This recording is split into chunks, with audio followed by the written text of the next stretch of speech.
itong ginawang paglalahad ni Zaldico is not just born out of his sabihin na nating yung kanyang kagustuhan na makatulong dito sa investigation, but I think it's more of his personal judgment na rin dahil nga naramdaman niya na siya talaga ay ilidiin at siya lamang yung talagang mapaparusahan dito. And syempre, hindi fair yon para sa kanya. No? At kung lahat sila nakinabang, lahat sila nagnakaw, bakit naman siya lamang yung madidiin? Ano? Doon naman po sa pagbibitiw ni Lucas Bersamin at Pangandaman, ano po yung basa nyo po rito, Prof? Well, yun nga sinasabi nila that they did it out of delicadeza, which I believe is good. You know, if it were true that this was done out of delicadeza, because you see, sa ating political scenario or environment, bibihira lang naman talaga ang mga nagre-resign. Ano? Pero maaari rin naman kasi na sila ay pinag-resign ng ating Pangulo para hindi na lalong lumala pa yung kumbaga, it's a part of a damage control on the part of Malacanang because their very agencies were actually mentioned. Alam nyo, siguro para dito kay Secretary Amina Pangandaman, sa akin okay na siguro na talagang mag-resign siya kasi unang-una tapos na naman yung budget deliberations, although hindi pa natin siya naipapasa at the moment, pero siguro mas maganda na rin kasi nga hindi na rin talaga maganda yung impression sa kanya ng taong bayan. Ito lang kay kay Lucas Bersamin kasi yung kasing trabaho ng isang executive secretary is really to glue together yung cabinet, and mukhang pagkawala niya baka maraming maapektuhan, particularly doon sa operations ng gabinete at saka ng mga miyembro dito. Pero if it were true that it was done out of delicadeza, then I would like to give them I would like to praise them for doing this. But if it was the president who asked them to step down para lang sa damage control, then I think that is a manifestation that what Zaldico is saying is actually true and factual. Opo, lumalabas ba na walang delikadesa ang Pangulo dito? Kasi nabanggit itong si Bersamin, tapos si Pangandaman, na nabanggit ni Congressman Zaldico, pero hindi lang naman sila yung nabanggit. Pati rin si Speaker Romualdez, pati rin si Bongbong Marcos, Prof. Well, titignan nga natin dito, in most cases, the most guilty, no? Sila pa yung talagang pinaka-kapit tuko talaga sa position because the liability is actually bigger, on their part, no?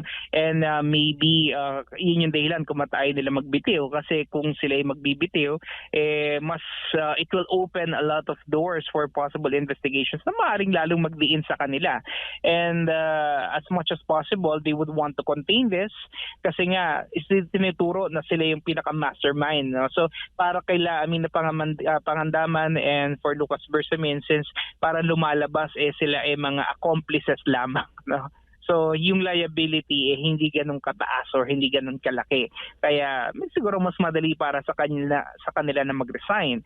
Now, but I think with what happened yesterday and with what's happening with the statements made by Zaldico, with what's happening right now in the economy and the social conditions, the low morale of the Filipino people right now, with all these allegations na nangyayari, I think the best recourse is really for him to step down. And talagang siguro may mga pangyayari na itinatalagang ating Panginoon ang ating kasaysayan, na hanggang doon na lang.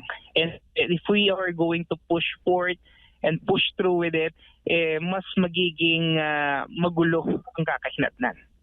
Opo, kung matatandaan natin, isang website ang inilunsad ni Marcos Jr. na humihikayat sa mga kababayan natin na magsumbong.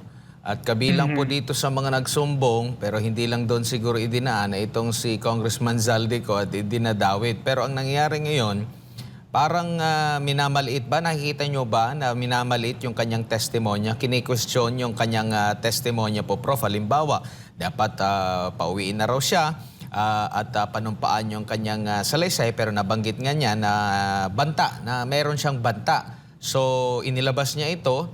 Meron pa bang ibang remedy? Kasi meron din tayong naririnig na pwede naman siyang manumpa doon sa embahada natin o sa konsulada po natin. Anong nakikita niyo po dito, Prof, na may isang individual na nagsumbong, mga big fishes yung kanyang inilahad, pero alam mo yung minamaliit lang or kini-question yung kanyang mga pahayag po, Prof?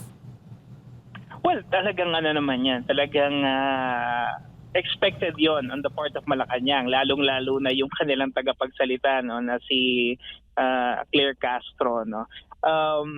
Wala naman tayo talagang maaasahan na syempre they will of course defend the president.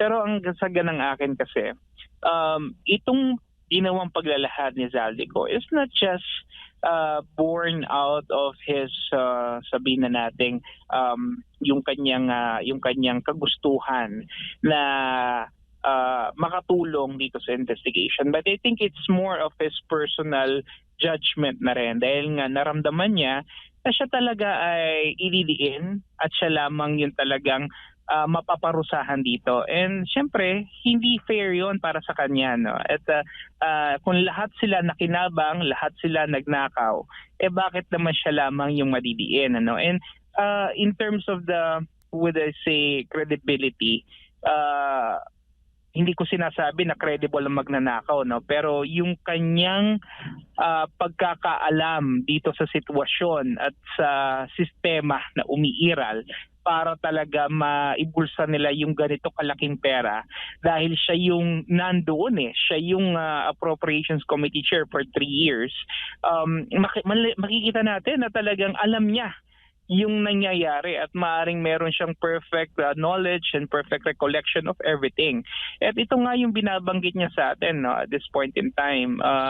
Sinasabi niya sa atin na ganito talaga yung nangyari. Kaya lang, hindi to pinapaniwalaan ng Malacanang, ano? Pero at this point is, tama lang ba na Malacanang lamang ang magde-decide? I think ultimately it's the public and the perception of the public that is more important than what Malacanang is going to say at this point in time.